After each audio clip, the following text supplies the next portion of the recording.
Hello student, कैसे हैं आप सब। एक बार पुनः सी कोचिंग क्लासेस पर स्वागत है। उम्मीद करता हूं आप सब अच्छे होंगे, मस्त होंगे, बेहतर होंगे, आपकी पढ़ाई बेहतर चल रही होगी। बच्चों, क्लास 12 फिजिक्स एनसीईआरटी में चैप्टर 3 चल रहा है, जिस चैप्टर का नाम है करंट इलेक्ट्रिसिटी अर्थात विद्युत धारा।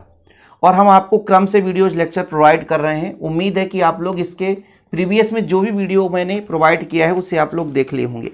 बच्चों, प्लेलिस्ट में क्रम से वीडियोज लगा दिया जाता है ताकि आप लोगों को दिक्कत ना हो सके, और हर एक लेक्चर को एक छोटे छोटे पार्ट के रूप में आपको प्रोवाइड किया जाता है।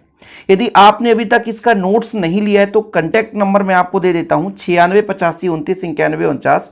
इस नंबर पर आप कांटेक्ट करके नोट्स ले सकते हैं, बेहतर रूप से नोट्स ले सकते हैं और तैयारी कर सकते हैं। जो चीज़ें मैं आपको प्रोवाइड करता हूं बिल्कुल हैंड रिटन और एग्जाम में ऐसे ही लिखना है जैसे मैं आपको समझाता हूं। अब जैसे इन टॉपिक को, विद्युत वाहक बल को, कुछ बच्चे पढ़ते ही नहीं है, बोलते ये कभी आते ही नहीं, और वही चीज़ 2 नंबर में दे देता है। और लोग कहते हैं कि सर ये तो मोस्ट था ही नहीं। कुछ क्वेश्चन ऐसे भी होते हैं बच्चे जो मोस्ट नहीं होता लेकिन एग्जाम में पूछ दिया जाता है। कभी कभी ऐसे क्वेश्चन आ जाते हैं जैसे अर्धचालक या प्रतिरोधकता, इन चीजों के बारे में कभी कोई नहीं पढ़ता लेकिन कभी कभी क्वेश्चन पूछ दिया जाता है। इसलिए आप लोगों को जितना टॉपिक में कराता हूं उतना आप पढ़ते जाओ। बच्चे कहते हैं कि सर न्यूमेरिकल क्वेश्चन का वीडियोज नहीं आ रहा। बिल्कुल बहुत जल्द आएगा बच्चों। अभी बीच में मैं थोड़ा सा बहुत व्यस्त था, इसी कारण से वीडियोज कम आ रहे थे। अब निरंतर आपको ज्यादा से ज्यादा वीडियोज मिलेंगे, बिल्कुल निश्चिंत रहें। तो फिलहाल चलिए शुरू करते हैं। पुरानी बातें तो है ही, बहुत सारे बच्चों आप लोगों कमेंट में बहुत सारे कमेंट रहते हैं यार कि बहुत सारे क्वेश्चन हैं, मतलब उनका आंसर दूं तो 2-3 घंटे लग जाएंगे ऐसे ही। चलिए विद्युत वाहक बल के बारे में चर्चा करते हैं। जैसे आपने विभवांतर पढ़ा होगा कि हम आवेश को किसी चालक के एक बिंदु से दूसरे बिंदु तक ले जा रहे हैं। जैसे हमारे पास कोई चालक है, उसमें धारा बहाते हैं, तो हमेशा वहां पर विभव नहीं कहा जाता, विभवांतर कहा जाता है।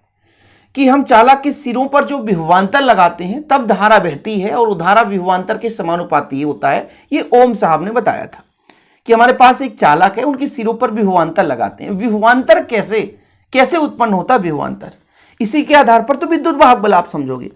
तो हमने कहा कि हमारे पास एक चालक है, एक छोटा सा चालक है, ठीक है, और इनके सिरों के बीच विभवांतर लगाया। कहने का मतलब इसको एक सेल के साथ जोड़ दिया गया, एक सेल के साथ, पॉजिटिव टर्मिनल और ये नेगेटिव टर्मिनल कुंजी है, इसको एक सेल के साथ जोड़ दिया गया।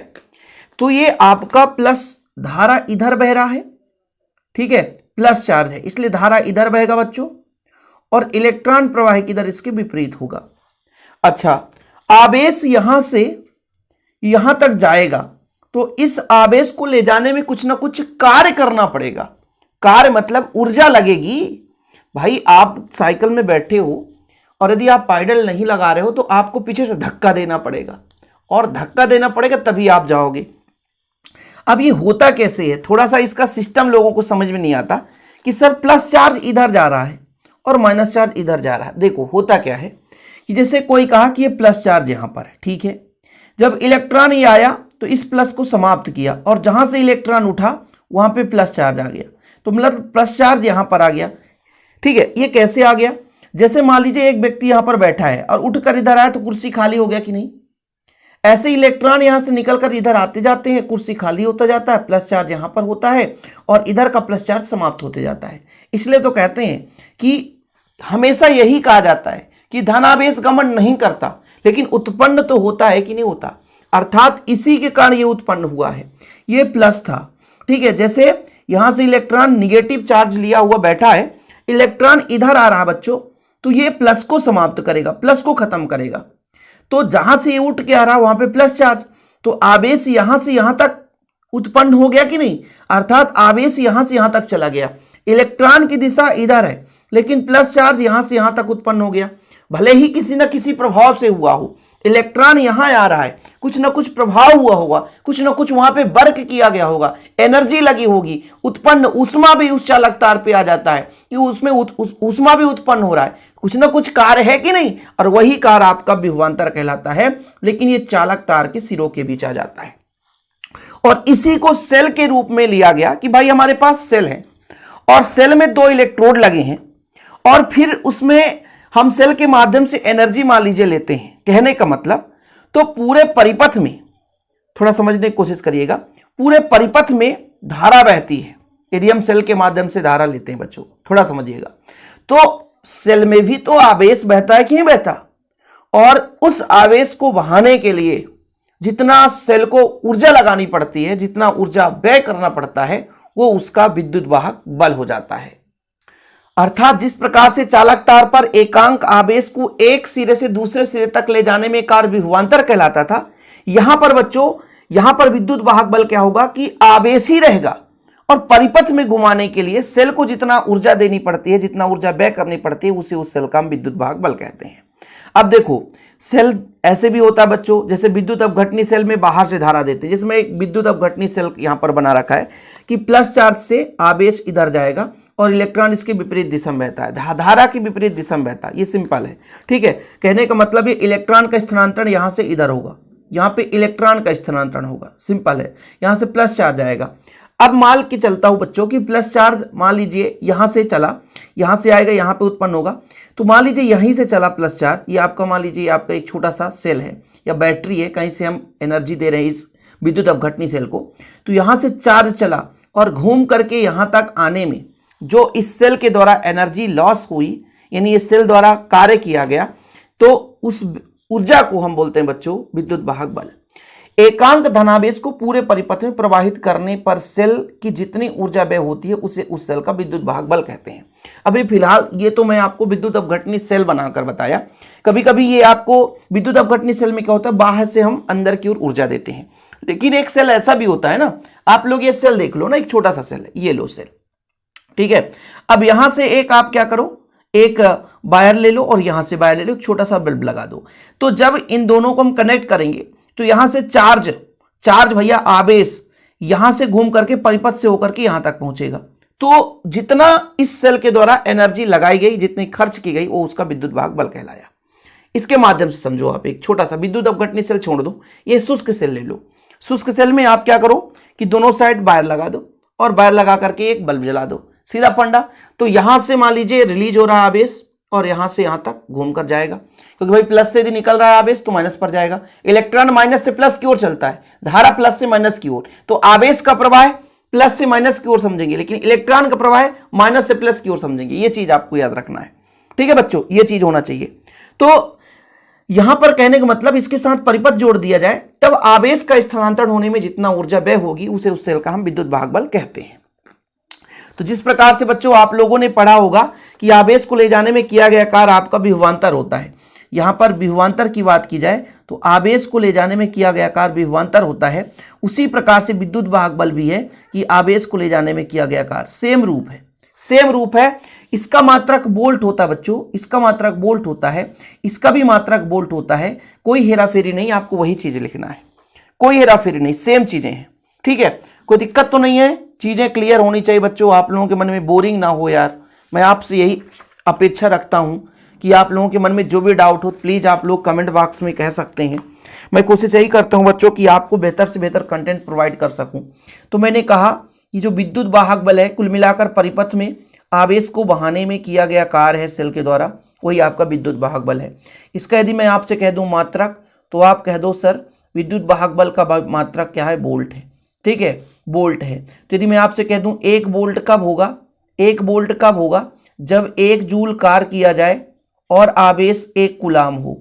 क्योंकि भैया जब 1 रखेंगे तभी 1 मान आएगा। हम यहाँ पर 1 जूल यदि कार्य का मान रख दें 1 जूल और आवेश का 1 कूलाम, तो 1 से 1 कटेगा तो आपका 1 वोल्ट आ जाएगा। कभी कभी क्वेश्चन आता है 1 वोल्ट की परिभाषा दीजिए। अब लोगों को समझ में नहीं आता है कि विद्युत वाहक बल को हम भैया वोल्ट कैसे दे दें, वोल्ट क्या कर दें, हम वोल्ट की परिभाषा नहीं समझ में आ रहा है। तो जब 1 कूलाम आवेश, कितना बच्चों, 1 कूलाम आवेश को, है ना, विद्युत परिपथ में चलाने के लिए 1 जूल ऊर्जा व्यय होती है। 1 कूलाम आवेश को विद्युत परिपथ में चलाने के लिए सेल द्वारा 1 जूल ऊर्जा व्यय होती है, तो उस सेल का विद्युत वाहक बल 1 वोल्ट होता है। लिखेंगे यदि 1 कूलाम आवेश को पूरे विद्युत परिपथ में, यदि 1 कूलाम आवेश को पूरे विद्युत परिपथ में चलाने के लिए 1 जूल ऊर्जा व्यय होती है, तो उस सेल का विद्युत वाहक बल 1 वोल्ट होता है। बच्चों चीजें क्लियर है, आप लोगों को लिखते भी चलना है, इसमें अलग से कोई लिखने नहीं आएगा कि यदि 1 कूलाम आवेश को पूरे विद्युत परिपथ में चलाने में 1 जूल का ऊर्जा व्यय हो तो विद्युत वाहक बल 1 वोल्ट होता है।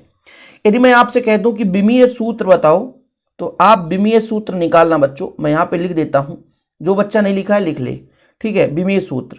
तो चूंकि आप लोगों को सूत्र तो पता है, कि विद्युत वाहक बल E बराबर W/Q है बच्चों। W/Q ये आपका E है। इसी से हम निकालेंगे विमीय सूत्र। तो विमीय सूत्र E के लिए यदि हम निकालना चाहें कि E का विमीय सूत्र निकल आए, तो W का विमीय सूत्र क्या होता है, ml² T⁻⁻2, और ये आपका W का हो गया। और आवेश का होता है धारा गुणे समय। यदि इसको कैलकुलेट करो तो m का m ही रहेगा, l का l ही रहेगा, t ऊपर जाएगा तो T⁻³ और a ऊपर जाएगा तो a⁻⁻1। ये इसका विमीय सूत्र निकल कर आ गया।